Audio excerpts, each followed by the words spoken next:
The following portion of Daytime Blue Ridge is sponsored by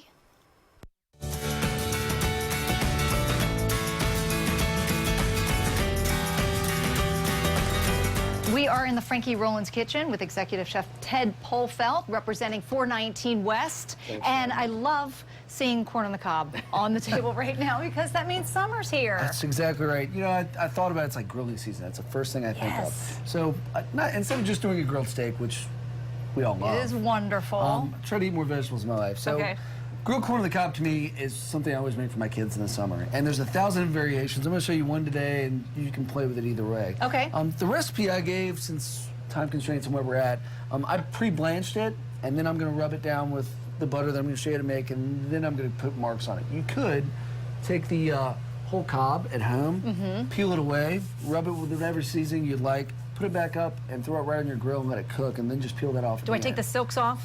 You can, or you can leave them on. leave them on while you grill. Yeah. Okay. Silks are edible, not palatable, but they're edible. Right. So anyway, so I've got our pre-blanched corn here, and we're going to make a cilantro pesto. I believe the recipe I gave you had it in a robo coupe, but you can also hand chop it. Just depends on how fine you want it. So some nice freshly chopped cilantro. We're going to throw a little bit of garlic in there because garlic's better with everything, right? I've got a little bit of coriander, which is actually the seed of the cilantro plant. So we're basically adding a little bit of layering and flavors. I always kind of, when I cook, I always like to add things that layer and kind of help add depth. Right. So a little bit of that, a little bit of pepper, a little bit of salt. We're going to add some fresh lime juice that we've already squeezed here.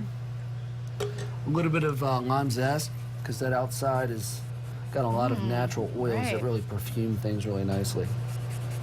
And if you don't have a zester at home, you can use a paring knife. You just want to make sure you don't keep that white pith in there because it's bitter. Okay. So with that, we'll just add some olive oil. And like I said, if we were doing this in a robo coupe, you would add the olive oil at the end and kind of drizzle it in there like you were making a vinaigrette. And just slowly pulse everything in, right? But it just depends on how fine you want this. So I'll just mix this up by hand because it's nice and easy. Look at that. All right, so it kind of reminds me of chimichurri, same kind of thing. So we've got some butter that was softened at room temperature. And we're just going to add this straight to the butter. Basically, we're making a compound butter, which you could use a basil pesto. You could use any herb in your garden or anything. You could just use salt and red wine for like a maitre d' butter. But here we just got cilantro. So we're going to mix that up. You could do this in a KitchenAid mixer if you were doing a large batch or if you wanted to make a large amount. This freezes well. Yes. So you could roll it up in saran wrap or roll it up in parchment paper. Never thought about doing this. Get a nice this is so easy. slice. Yeah, piece of cake. And so once that's fairly incorporated, we're going to rub these down. This is why I'm wearing gloves, because it's kind of messy. Good thinking. You've done this before. Yeah, learn everything the hard way, right? Right. And so you can see, you get a little bit of that herb, a little of that lime, you get the butter, because everything tastes better with butter. Yep. And then the butter will actually help on the grill, too, kind of similar to when you cook a ribeye and that fat melts off and the smoke rises. That's where you get that nice charcoal flavor. The butter will do the same thing with this.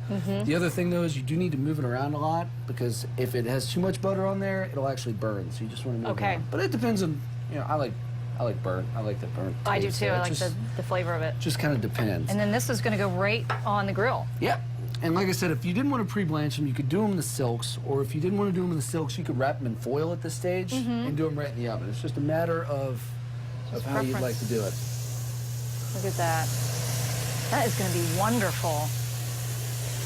And while you're throwing those on the grill, I'm going to mention that we are going to offer up this recipe on our website at daytimeblueridge.com. All you have to do is look for grilled corn. And do you serve this at the restaurant or a variation of it? A variation of it for a vegetable of, you know, we like to switch our vegetable, whatever's freshest. And corn right now is in season, so we'll do chipotle butter, or we'll do a number of different varieties depending on what we're serving with. Really, really good stuff. Of course, you can head on over to the restaurant 419 West, located on Electric Road, and you can go online, 419-west.com. Give them a call, 540-776-0419. I cannot wait to taste this. Ted, thank you so much. We appreciate it. No problem. Thanks for having me. And we'll be right back.